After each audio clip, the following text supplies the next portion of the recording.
You said you saw literally hundreds of unidentifiable flying objects. Yes, they were flying quite high. How high we couldn't tell because we couldn't get anywhere near their altitude.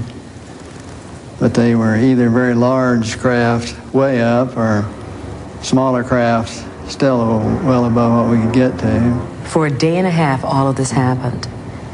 But then no one wanted to talk about it. Well, we sent a report forward on it, and the answer that finally came back months later was they were probably high-flying seed pods, which didn't sound very logical. Supervising flight testing in Edwards Air Force Base, his military camera crew actually filmed an unidentified saucer-shaped object landing near the site.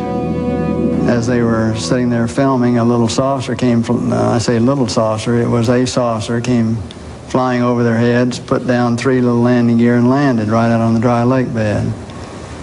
And they picked up their cameras and started over toward it, filming as they went. And when they got in fairly close to it, it lifted up, put the gear back in the wheel wells, tipped up, and took off at a great rate of speed.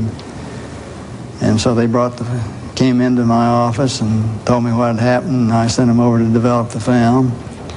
And then had to go through all the proper regulations of reporting this, and we wound up having to send the film forward to Washington in the base jet airplane, and I don't know whether anyone's ever seen it since. Now, the vehicle that you just described, how similar was it to the very first sighting that you had back in 1951? Quite similar. It was basically the same plan-form vehicle. They were double saucer, lenticular.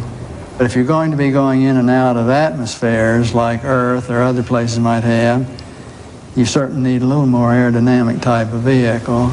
And the saucer has the capability of going through the air at tremendous rates of speed and handling the bow and trailing wave without making shock waves.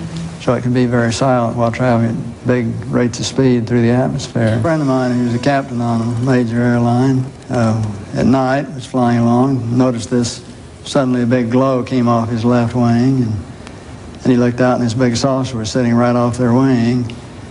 And so he turned slide toward and it moved away, and turned back and it moved back in position, and turned to his co-pilot and said, "Do you see what I see?" And he said, "Oh God, yeah, I do." And it trailed along with him for quite a period of time, then tipped up, climbed very steeply away.